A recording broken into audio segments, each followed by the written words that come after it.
Hello po, isang mapagpalang umaga mga kapatid. Sa Diyos po ang papuri. Naway nasa maayos at malusog na pangangatawan po ang bawat isa sa atin. Sa umaga pong ito, tayo po muli makakarinig ng mensahe ng ating buhay na Diyos. Sa pamamagitan po ng sulat ni Apostol Pablo sa unang Tesalonica, chapter 1, verse 4 down 10. Ito po ay babasahin ko sa Tagalog na translation. Ang sabi po diyan, sa unang Tesalonica chapter 1 verse 4 down 10. Mga kapatid, nalalaman namin na kayo'y pinili ng Diyos na nagmamahal sa inyo. Sapagkat ang magandang balitang lubos naming pinaniniwalaan ay ipinahayag namin sa inyo, hindi lamang sa pamamagitan ng salita, kundi sa pamamagitan din ng kapangyarihan ng Espiritu Santo. Nakita ninyo kung paano kami namuhay sa inyong piling. Ito ay ginawa namin at alang-alang sa inyo. Sinundan ninyo ang aming halimbawa at ang halimbawa ng Panginoon. Kahit dumanas kayo ng napakaraming paghihirap, tinanggap ninyo ang salita ng Diyos nang may kagalakan mula sa Espiritu Santo. Kaya't naging huwarang kayo ng mga mananampalataya sa Macedonia at Akaya, sapagkat hindi lamang ang salita ng Panginoon ang lumaganap sa Macedonia at Akaya. Sa pamamagitan ninyo, ang inyong pananampalataya sa Diyos ay nabalita rin sa lahat ng dako. Kaya't hindi na kailangang magsalita pa kami tungkol dito. Ang mga taga-roon na rin ang nagbabalita kung paano ninyo kami tinanggap. Sila rin ang nagsasabi kung paano ninyo tinalikuran ang pagsamba sa mga Diyos-Diyusan upang maglingkod sa tunay at buhay na Diyos at maghintay sa pagbabalik ng kanyang anak mula sa langit. Ito'y si Jesucristo na muli niyang binuhay, na siya rin nagliligtas sa atin sa darating na puot ng Diyos. Salamat na marami po sa pagkabasa ng mensahe ng Panginoon dito sa banal na kasulatan. Sa ating pong pagpapatuloy, tayo po ay sandaling yumuko at tayo po ay manalangin. Hilingin natin ang presensya ng ating buhay na Diyos na siyang kumilos at siyang pumagitna sa kalagitnaan natin. Nasaan man po tayong kalagayan, ano man po ang mga kinaharap natin sa umagang ito, ang Panginoon po ang may akda. Tanging ang Diyos lang ang nakakaalam ng mga bagay na to. Tayo po ay manalangin. O dakila namin mapagpalang Diyos, kami po ay lumalapit sa inyo. Bagaman po, Ama, kami ay nasa pagsamba, Panginoon, sa pamamagitan, Lord, ng online, Panginoon. Sa pamamagitan, Lord, ng mga technology, O Diyos. Dalangin po namin ang ganitong uri ng kaparaanan ay inyong nga pong luubin, na ang inyong salita ay makarating sa amin, Panginoon. Marinig namin ito ng matiwasay, matanggap po namin ito, Panginoon, na punong-puno ng kagalakan. Dakilang Diyos na aming Ama, sa umaga pong ito, nasaan mo po ang inyong mga anak, ano man po ang mga kalagayan ng bawat isa. Kayo po nawa ang siyang umabot. Kung kami man po, ang bawat isa man ay may mga karamdaman, abutin niyo po siya, O Diyos. Hipuin niyo po ang kanyang katawang lupa. At ang kagalingan na nararapat, Panginoon, ay inyo nga pong ipagkaloob.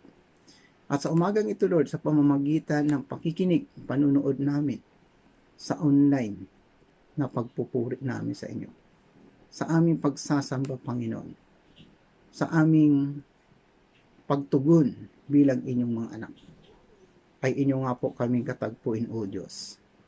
Luubin niyo po at marapatin na kami ay magkaroon ng malawak na pangunawa, malinaw na pandinig, at nang sa ganun, Panginoon, matanggap namin ng buong buo ang inyong mensahe sa umagang ito.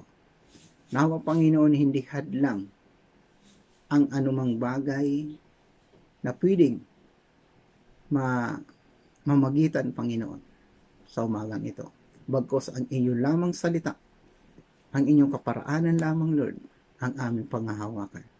At sa umagang ito, Lord, gamitin niyo po ang inyong lingkod upang ipahayag sa bawat isa ang inyong mensahe para sa amin. Purihin ka at pasalamatan sa pangalan ng inyong anak na si Jesus. Amen. So yun po, muli, magandang umaga sa ating lahat. Nawa po, patuloy natin purihin ang Panginoon. Sa kabila ng mga pangyayaring ito, tayo po ay binibigyan ng Panginoon ng mga responsibilidad na dapat natin gampanan, na dapat natin gamitin sa mga ikabubuti ng ating personal na buhay, lalo na po sa panahon na to. Sabi nga po na kapapasok lang ng taon. So, nakakalungkot na tayo muli ay natigil sa face-to-face na pagpupuri sa Panginoon. Subalit, sa umagang ito ay hindi ito magiging hadlang upang hindi tayo o hindi natin marinig ang mensahe ng Panginoon o hindi natin matanggap ang kanyang mensahe sa umagang ito. Ang pamagat ng mensahe ng Panginoon sa atin sa umagang ito ay binigyan ko ng pamagat na napakaganda. Ito po ay binigyan ko ng pamagat na binabago mo ako araw-araw. Napakagandang title. Parang awitin lang po yan. Siguro po, familiar sa inyo ang awitin na to. So si Apostol Pablo, kasama niya si Silas at si Timoteo, sila po ay sumulat sa Thessalonians, sa unang sulat ni Pablo kasama si Silas at si Timoteo. Ito po ay upang magbigay kalakasan sa bagong iglesia na sa Thessalonica nang ipinangaral nila ang ebanghelyo o ang salita ng Panginoon. At ito po ay nagtatag sila ng isang iglesyang lumalago. Subalit sila ay nakaranas ng pag-uusig sa kabila ng mga pangyayaring iyon. At ang mga bagong mananampalataya sa Thessalonica ay kanila nga pong itong iniwan sapagkat ito nga pong si Pablo at si Silas at si Timothy ay nakaranas ng pag-uusig. Subalit, sila nga po ay nangangamba at nais nilang malaman ang kalagayan ng iglesia sapagkat nung panahon nga pong ito ay hindi na nung sila ay umalis sa lugar ng Thessalonian ay talaga pong talamak na ang mga pag-uusig sa mga mananampalataya ng lugar ng iyon. Kung kaya't ipinadala ni Apostol Pablo itong si Timoteo upang bisitahin niya ang iglesia ng Thessalonian. Subalit nang mabalitaan nitong ni Timothy ang mga nangyari sa Thessalonian ay sandaling napanatag ang kalooban ni Apostol Pablo at ni Silas sapagkat ang sabi ni Timothy ay sila ay patuloy na nagpapatuloy sa pagsamba sa ating buhay na Diyos. Nais ni Pablo at ng kanyang mga kasama na maging matatag ang iglesia dahil alam niya nagagabayan sila ng banal na espiritu at yung mga turo na itinuro sa kanila tungkol sa pananampalataya kung sino tong buhay na Diyos ay magagawa nilang mapagtagumpayan ang mga pag-uusig na ito. Sa umaga pong ito at sa mensahe ng ating Diyos, maaari tayong matuto mula kina Pablo at Silas at maging kay Timoteo at maging sa iglesia ng Thessalonica. At sa araling ito, tingnan natin kung paano binabago ng ebanghelyo o ng salita ng Diyos ang ating buhay pang araw-araw kapag ginagawa natin ang ating mga responsibilidad o yung pagsasaliksik ng kanyang banal na salita o ang Biblia. Ang unang bagay na makikita natin o yung ginagawa ng salita ng Diyos sa ating buhay kapag ito ay araw-araw nating sinasaliksik. Nasabi nga po sa ating title, binabago mo ako araw-araw. Ang unang bagay na makikita natin dito, sabi po rito, binabago ng salita ng Diyos ang direksyon ng ating buhay. Ang sabi po dyan, sa verse 4, down 7, babasahin ko po. Mga kapatid, nalalaman namin na kayo'y pinili ng Diyos na nagmamahal sa inyo, sapagkat ang magandang balita, lubos naming pinaniniwalaan, ay pinahayag namin sa inyo, hindi lamang sa pamamagitan ng salita, kundi sa pamamagitan din ng kapangyarihan ng banal na Espiritu. Nakita ninyo kung paano kami namuhay sa inyong piling. Ito ay ginawa namin alang-alang sa inyo. Sinundan ninyo ang aming halimbawa at ang halimbawa ng Panginoon kahit dumanas kayo ng napakaraming paghihirap. Tinanggap ninyo ang salita ng Diyos ng may kagalakan mula sa Espiritu Santo. Kaya't naging huwarang kayo ng mga mananampalataya sa Macedonia at Akaya.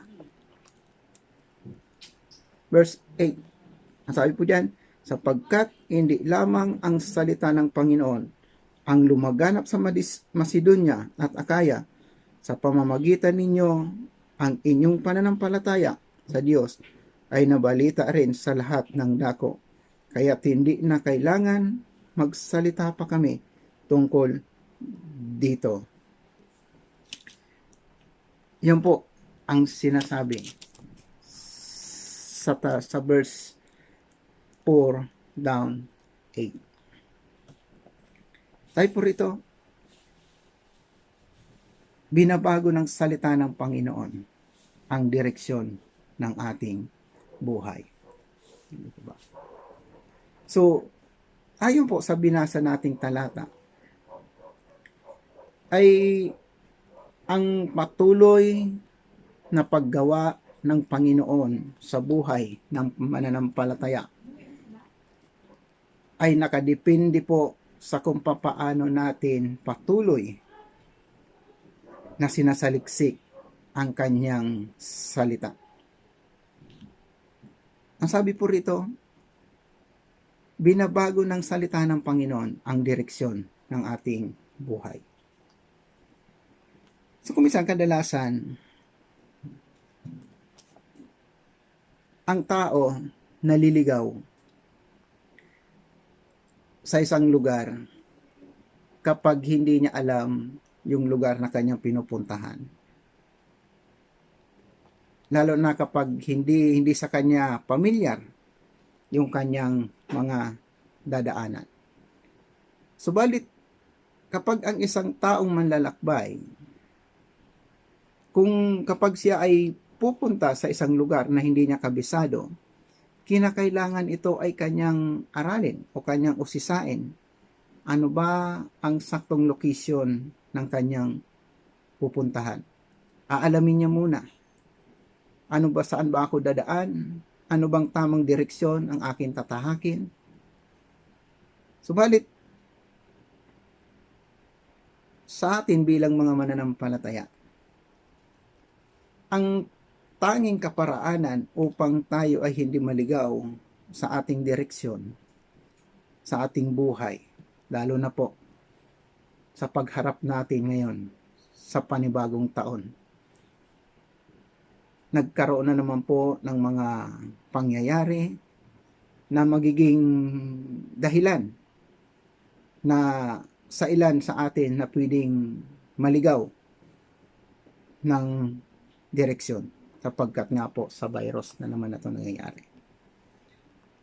Ang sabi po rito, ang mga mananampalataya sa Tesalonika ay nakarinig ng salita ng Panginoon at tumugon sa Ebanghelyo ng may pananampalataya. At dahil dito, hindi lamang nila tinutularan ang mga nangangaral sa kanila, kundi pati ang Panginoon Hesus na kanilang pinanampalatayaan. Matapos nilang makilala ang banal na Espiritu at maging bukas ang kanilang mga puso sa salita ng Panginoon, sila ay nakaranas ng pagbabago at kahit na sila ay nakakaranas ng mga pag-uusig at pagdurusa, nakatuon sila sa Panginoon Hesukristo. Hindi nagiging hadlang sa kanila pagpapatuloy ng pagsamba sa Panginoon, o hindi naging hadlang sa kanila yung pag-uusig ng kanilang mga kababayan sa kanilang paglilingkod sa Panginoon, o yung mga trials na pinagdadaanan nila, o yung mga pagdurusa. Bagkus ang tanging focus nila, direksyon nila ay yung daan na tinuturo ng Panginoon, o yung mga turo ng ating Panginoon Hesukristo. Si Job, ang sabi ni Job sa chapter 23, Job chapter 23 verse 10 down 12. Ang sabi diyan, ngunit alam ng Diyos ang aking bawat hakbang, kapag sinubok niya, lalabas ang kadalisayan, sapagkat landas niya ay aking nilalakaran.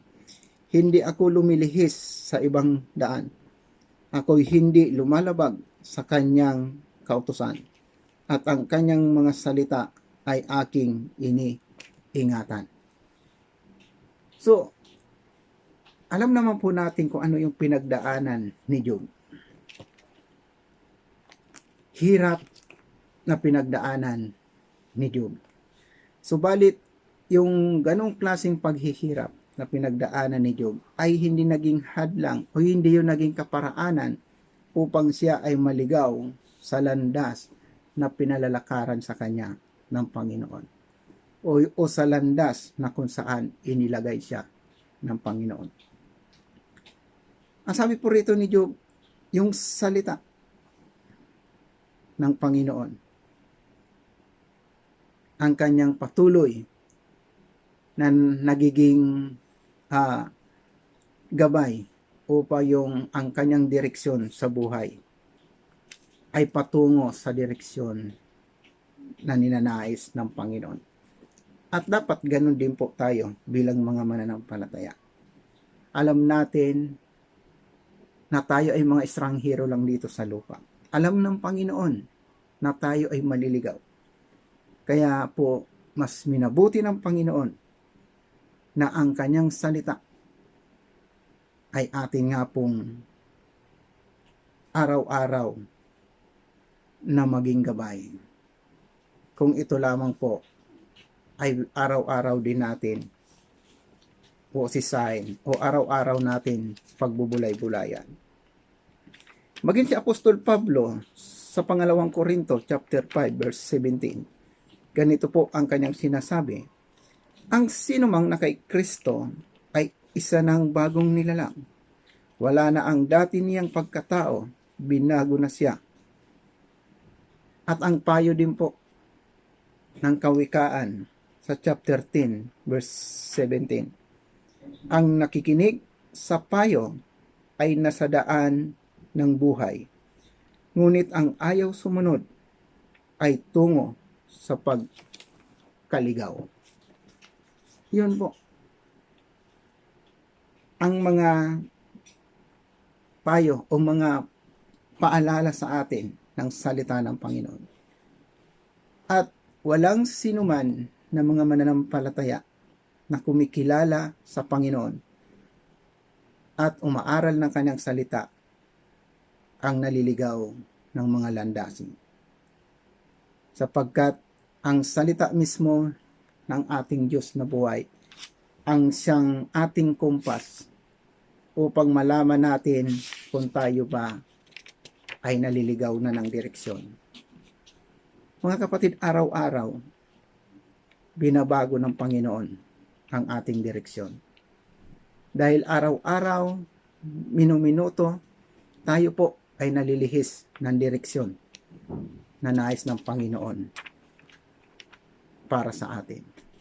Yung direksyon na nais ng Panginoon na ating lakaran, ay tayo po ay hindi nakakasunod. Dahil mas gusto natin lakaran yung mga bagay na sa tingin natin ay maganda sa ating paningin. So, binabago ng Panginoon ang ating direksyon sa araw-araw ng ating buhay. Paano mo po ba o paano ba binabago ng salita ng Panginoon sa pamagitan ng araw-araw nating pagsisiyasat nito o yung pag-aaral ng salita ng Panginoon, ang direksyon ng ating buhay? Kailangan po huwag nating kaligtaan na laging harapin or tingnan ang kumpas ng Panginoon sa pamamagitan po ng Biblia upang hindi po tayo maligaw sa direksyon na tinatahak natin, lalo na po sa panahon ng pandemyang ito. Pangalawa po, na dapat nating gawin, na dapat nating malaman. Pangalawa po dyan, binabago ng salita ng Panginoon ang nilalaman ng ating puso. At sabi po dyan sa verse 9, verse 8 down, 9.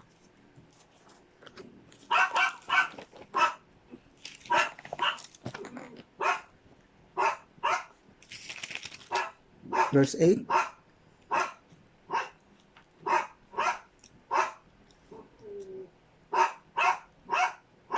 Sapagkat hindi lamang ang salita ng Panginoon ang lumaganap sa Macedonia at Akaya sa pamamagitan ninyo, ang inyong pananampalataya sa Diyos ay nabalita rin sa lahat ng dako, kaya't hindi na kailangan magsalita pa kami tungkol dito.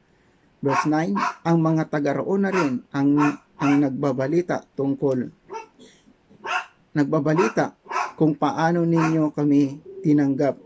Sila rin ang nagsasabi kung paano ninyo tinalikuran ang pagsamba sa mga Diyos-Diyosan upang maglingkod sa tunay at buhay na Diyos.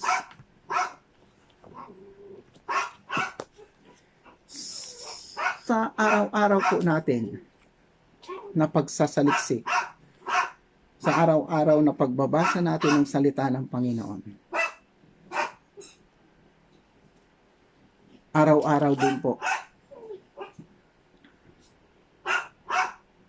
binabago ng Panginoon ang nilalaman ng ating mga puso. Araw-araw din po na pinapalitan ng Panginoon ang nilalaman ng ating mga puso. Dahil po, ang nais natin na ilagay sa ating mga puso ay yung mga puot, mga makamundong mga gawain na nagre-resulta ng mga kapighatian. Subalit, paano po magkakaroon ng paglilinis ang ating mga puso? Paano po mapapalitan sa araw-araw ng Panginoon ang mga nilalaman ng ating puso kung hindi naman po natin binabasa o inaaral ang salita ng Panginoon na bilang pang-araw-araw na panglinis ng ating mga puso. Yung bang ang salita ng Panginoon ang umiiris sa mga nagagawa natin sa araw-araw ng buhay. Dahil ang nais ng Panginoon, ang puso na binago niya ay yung dalisayin ng kanyang salita. Subalit kung hindi po natin ito ginagawa, hindi po ito magkakaroon ng kaganapan na paglinis. Hindi ito mababago araw-araw. Puro pa rin mga hapdi. Puro pa rin ng mga masalimuot na pangyayari. Ang sabi po rito, mula sa paglilingkod sa mga Diyos-Diyusan patungo sa paglilingkod sa buhay na Diyos, ang mga mananampalataya sa Tesalonika ay nagkaroon ng bagong pag-ibig. Ang kanilang puso't isipan at kaluluwa ay hindi na nakatuon sa mga Diyos-Diyusan. O ang kanilang mga pag-iisip ay hindi na doon sa mga makamundong gawain. Bagkus nakatuon ito sa tunay at buhay na Diyos. Kung dati ang mga taga-Tesalonican, ang kanilang sinasamba, ang laman ng kanilang puso at isip ay yung mga Diyos-Diyusan na kanilang dating sinasamba. Bagamat hindi tayo pisikal na sumasamba sa mga Diyos-Diyusan, ang mga puso natin ay maaaring maging bihag ng paghahangad ng mga pansariling nating kaparaanan at paghahangad ng mga ibinibigay ng mundong ito. Mga panandaliang ibinibigay o ipinararanas ng mundong ito sa atin. Sa inyo po bang palagay, paano mo ba natin malalaman kung tunay ngang nabago na ng salita ng Diyos ang nilalaman ng ating puso? Paano po ba natin malalaman? Ang sabi po dyan sa 1 Thessalonians chapter 1 verse 3, sa taas lang po ng passage ng ating pinasa. Ang naaalala nila Pablo, Silas at Timoteo tungkol sa mga taga-Tesalonia ay yung inaalala, sabi diyan sa chapter 1 verse 3, inaalala namin sa harapan ng ating Diyos at Ama ang inyong gawa dahil sa inyong pananampalataya, ang inyong pagpapagal, dahil sa inyong pag-ibig at ang inyong pagtitiis, dahil sa inyong pag-asa sa ating Panginoon Jesucristo. Ito po yung inaalala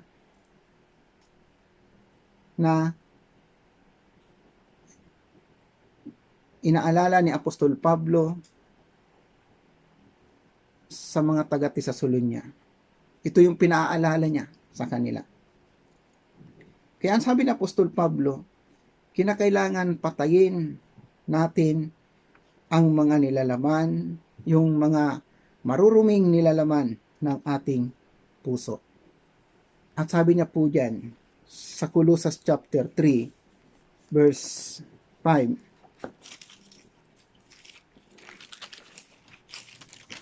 Colossus chapter 3,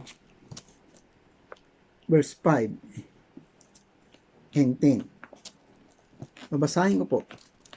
Kaya, verse 5 ng Colossus chapter 3, kaya't patayin na ninyo ang mga pagnanasang makamundo, ang pakikiapid, karumihan, mahalay na simbuyo ng damdamin, masamang pagnanasa, at ang kasakiman na isang uri ng pagsamba sa Diyos-Diyusan.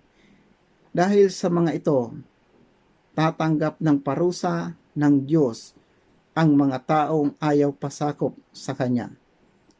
kayo man ay namuhay din ayon sa mga pagnanasang iyon, nang kayo ay pinagharian ng mga ito. Ngunit ngayon, itakwil na ninyo ang lahat ng galit, puot, at sama ng loob. Iwasan na ninyo ang mga panglalait at malaswang pananalita. Huwag kayong magsisinungaling sa isa't isa, sapagkat hinubad na ninyo ang dati ninyong pagkatao,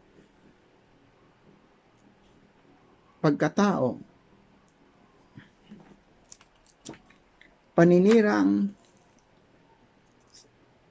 verse 9, sabi po diyan, huwag kayong magsisinungaling sa isa't isa, sapagkat hinubad na ninyo ang dati ninyong pagkatao, ang mga gawa ninyo, ang dati ninyong mga gawa. Verse 10, sabi po diyan, isuot ninyo ang bagong pagkatao na patuloy na nababago at nagiging kalarawan ng Diyos na lumikha sa inyo upang lalo ninyo siyang makilala. Ito po yung mga dating nilalaman ng puso ng mga mananampalataya sa Tesalonia. At ito rin po malamang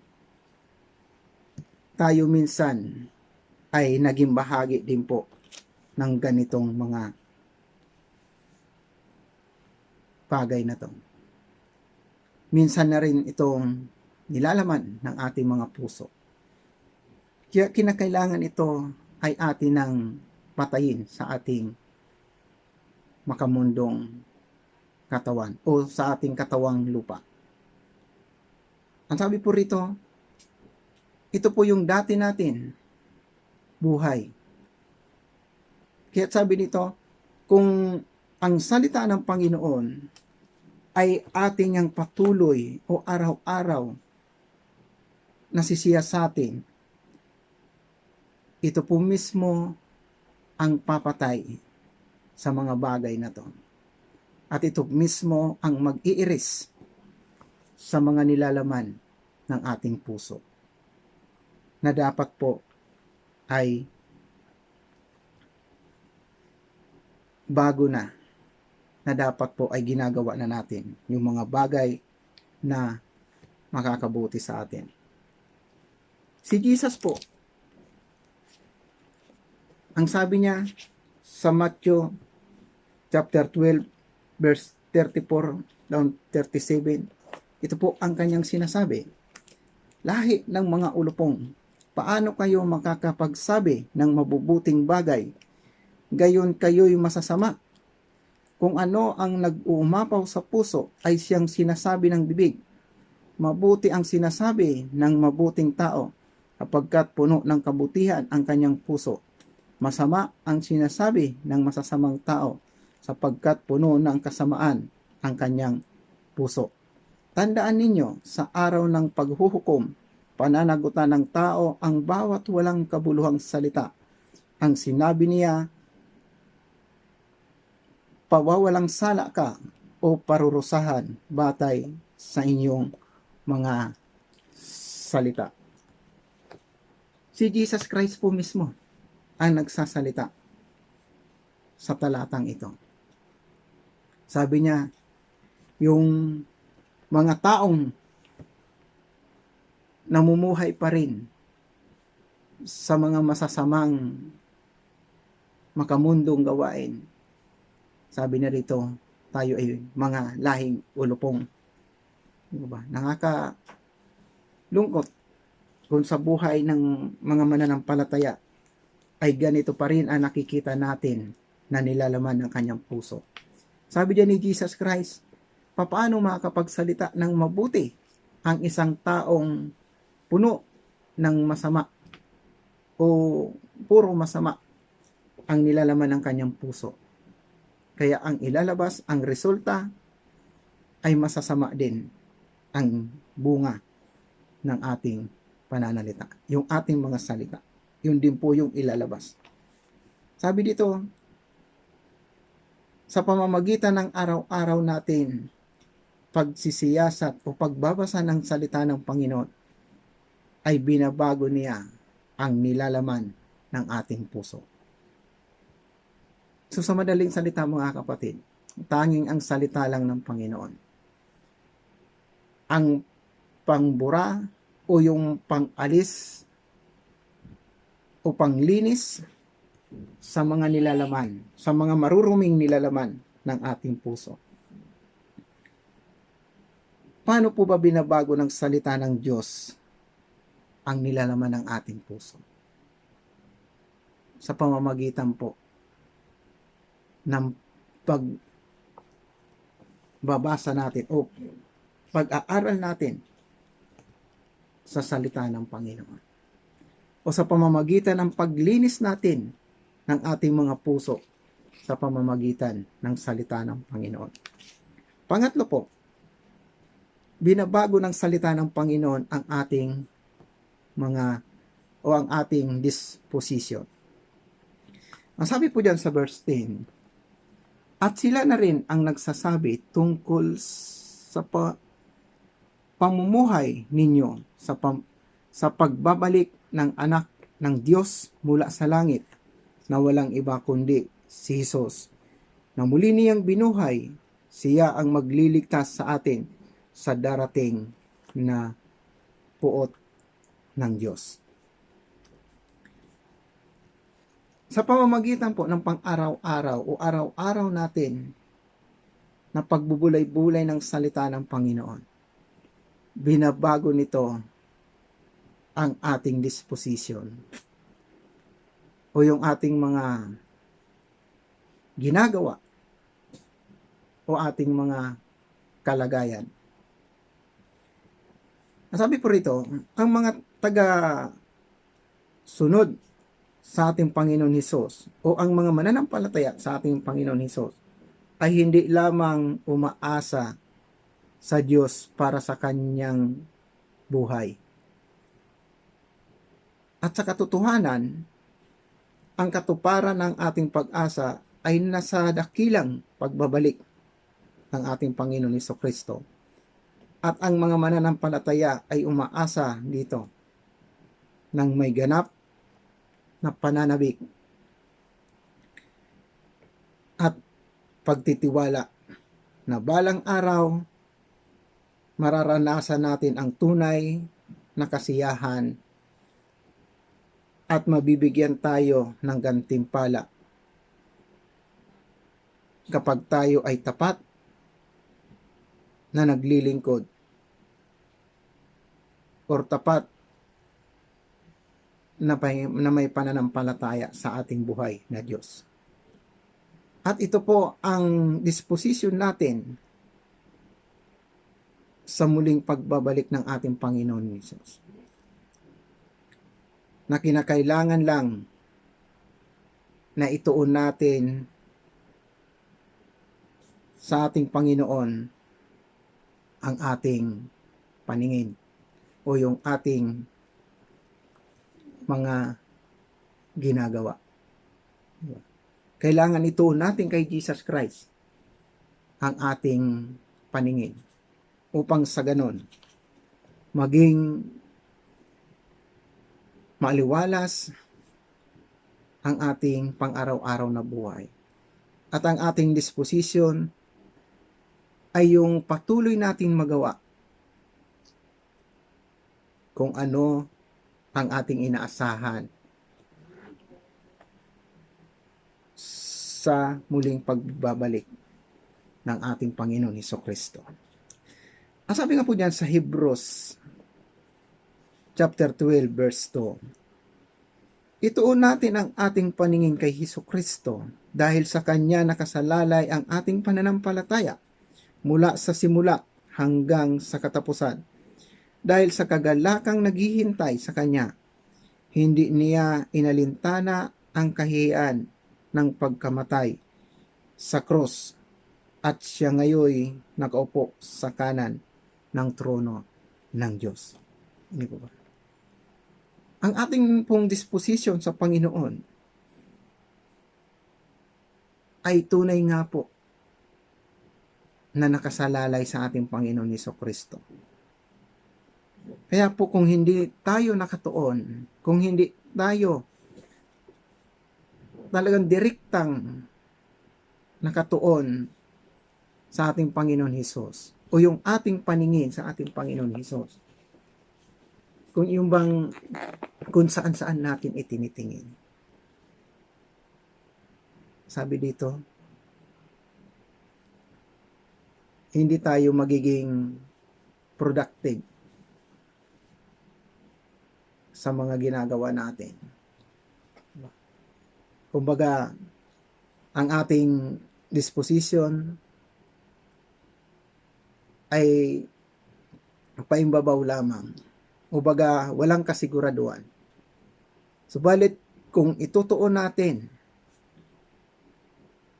ang ating atensyon o ang ating paningin sa ating Panginoon Hesus,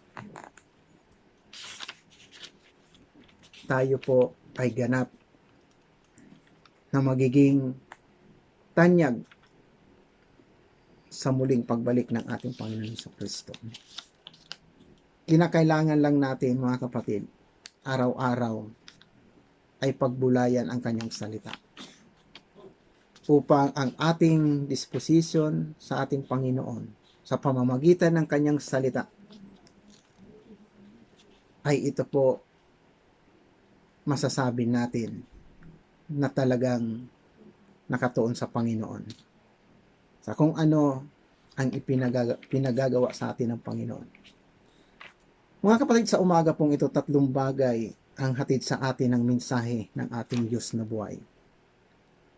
At sa umaga pong ito, sa araw-araw na patuloy na pagsasaliksik natin ng salita ng ating Panginoon Diyos, ay patuloy na nagkakaroon ng pagbabago ang ating pamumuhay sa piling ng ating buhay na Diyos.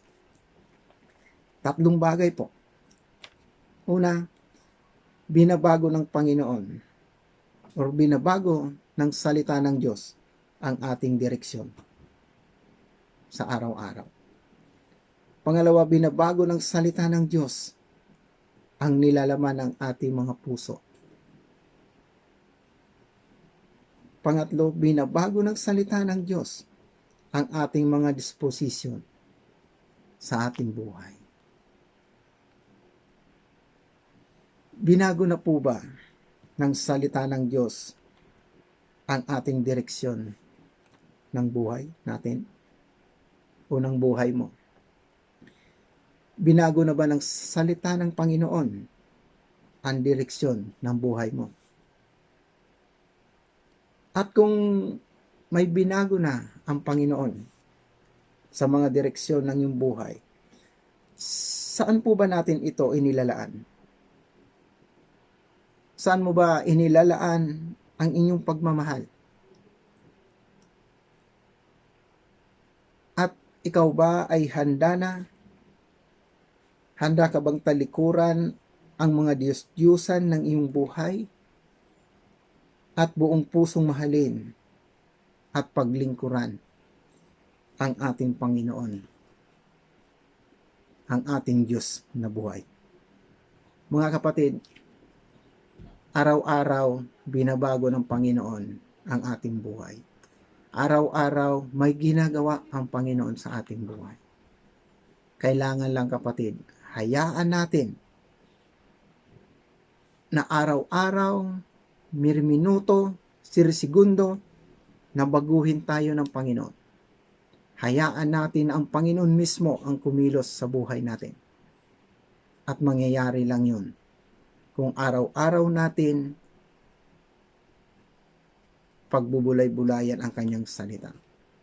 At araw-araw din natin hayaan na sa pamamagitan ng kanyang salita ay maranasan natin ang pagbabago na nararapat sa mga anak ng Diyos. Nawa po sa taon na to ay maranasan natin ang pagbabago sa ating buhay. Maranasan natin ang wagas na gantimpala ng Panginoon sa pamamagitan ng ginagawa niya sa atin. Yung ginagawa ng Panginoon na baguhin niya kung sino ka at kung ano ka. Dahil kinakailangan hindi masayang ang kamatayan ni Jesus Christ doon sa krus sa Kalbaryo para lang mawala. Kumbaga, sayangin lang natin ang ginagawa ng Panginoon sa atin. Nawa po sa taon na to ay sama-sama tayong magpabago sa Panginoon. Sama-sama tayong sa pamamagitan ng salita ng Panginoon ay baguhin ang ating mga direksyon. Baguhin ang mga nilalaman ng ating puso. Baguhin ang ating mga disposisyon. Yung tamang pananaw sa disposisyon natin para sa ating Panginoon. Maraming salamat po mga kapatid. Tayo po ay sandaling manalangin. Dakila at mapagpala namin Diyos. Maraming salamat Lord sa inyong mensahe sa umagang ito. Dalangin po namin Ama sa tulong ng inyong salita. Kasama ang inyong banal na Espiritu. Ang siya nawang patuloy na kumilos at gumawa sa aming buhay Panginoon. Lord, patawarin niyo po kami na kung minsan Panginoon, mas gusto namin lakaran yung landas na sa tingin namin ay tama. Subalit salamat Panginoon sapagkat kami ay inyong patuloy na tinutuwid patungo sa direksyon niyo Panginoon. Salamat Lord sa araw-araw na ginagawa niyo na inyo pong patuloy na nililinis ang aming puso Panginoon sa pamamagitan ng inyong salita Panginoon. Salamat po sa inyong salita sapagkat ito ang kaparaanan upang magawa namin yung mga bagay na tama sapagkat ito po ang inyong nais para sa amin. Salamat Lord sapagkat may inaasahan kami ang aming disposisyon Panginoon ay kami ay iyong makakasama sa muli. Kami ay inyo pong tinubos Panginoon. At kami Panginoon nakakatiyak na hindi na kami mapaparusahan sapagkat inyo nga po kaming pinatawad. Inyo nga po kaming tinubos sa pagkakasalang ito Panginoon. Nawa Panginoon sa inyong salita ay kami ay patuloy na mabago Panginoon. Maranasan namin ang inyong pagpapala. Yung ganap na inyong pagpapala, Panginoon. Sa pamamagitan ng salita niyo, Ama, kami po ay patuloy na mananalig, maglilingkod, gagawin ang mas nararapat upang sa ganon, Panginoon. Kami na inyong mga pinili, na inyong mga anak, Panginoon, ay patuloy na manalig, magkaroon ng panibagong buhay sa taon na to, Panginoon, nakasama ka. Higit nyo pong pagpalain ang inyong mga anak. Maraming salamat, Lord, sa pangalan ng inyong anak na si Jesus, na aming Panginoon na tagapagligtas. Amen. Maraming salamat po, mga kapatid.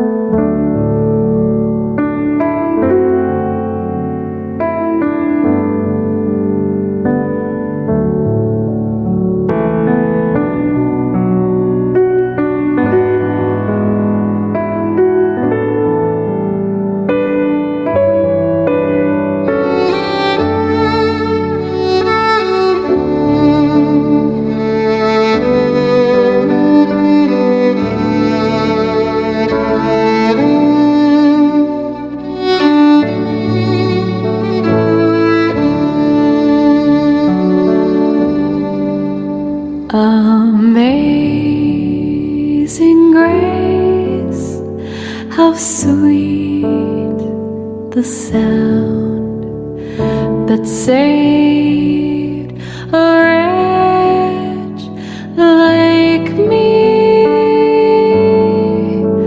I once was lost, but now am found.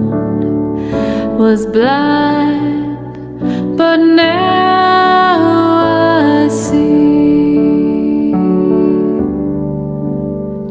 was grace that taught my heart to fear, and grace my fears relieved.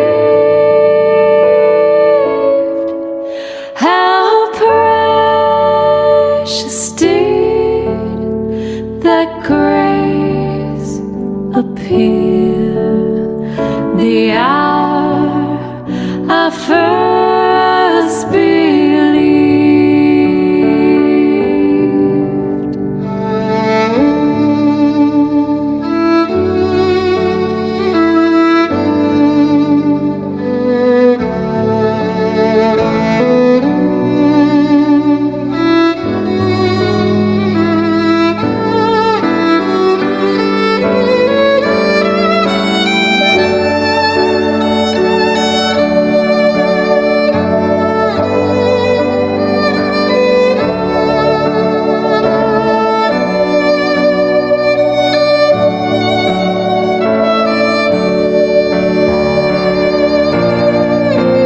When we've been there 10,000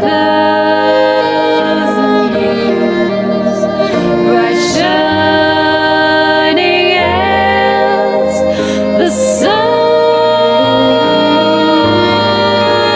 we've known less days to see God's praise than when we first begun.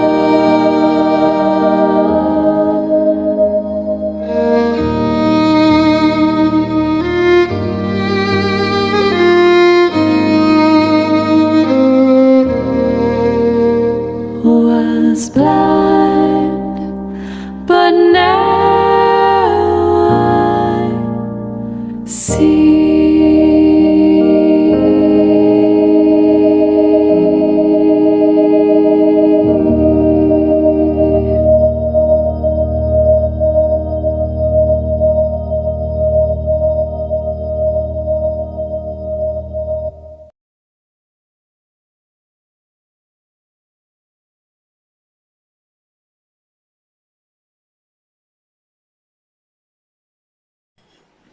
Tayo po ay nadako sa closing prayer. Dakila at mapagpala namin Diyos, maraming salamat po sa inyong mensahe sa umagang ito, O Diyos. Salamat po sa pagkakataon na kami muli inyo pong tinuruan sa umagang ito. Dalangin po namin, Ama, nawa sa pagharap namin sa panibagong taon na to, ay kasama ka namin, Panginoon. At patuloy niyo po kaming binabago, Panginoon. At turuan niyo po kami, Lord, na patuloy namin siya sa atin aralin ang inyong banal na salita, Panginoon. Nawa, Panginoon, magkaroon kami, Panginoon, ng puso na mapagmahal upang sa ganun, Lord, magawa namin na talikuran ang mga bagay na ginagawa namin na hindi ayon sa inyong naisip, Panginoon. Lubin niyo po nawa at marapatin, Panginoon, sa pamamagitan ng inyong mensaheng ito na narinig namin sa umagang ito. Ay kami, Lord, ay lubos na magkaroon ng kaganapan ng pagbabago sa aming buhay. Ang magkaroon kaming pagmamahal na araw-araw, Panginoon. Baguhin kami sa pamamagitan ng iyong salita na aming araw-araw, Panginoon, na pagbubulay-bulayan, O Diyos. Ano man po ang aming gagawin, ano man ang aming ginagawa, nawa ang inyong salita ang sang mamutawi sa aming mga bibig. Hindi yung mga bagay na nakakasira ng aming katawang lupa. Bagkus ang inyong salita na nagbibigay sa amin ng masustansyang pang-araw-araw na pananalita. Purihin ka at pasalamatan. Ang Panginoon na naglikha ng langit at lupa, kasama ang ating Panginoon Jesucristo, ang siya namang patuloy na magbigay ng pagpapala sa ating lahat, ngayon, bukas, at kailanman. Amen. Amen.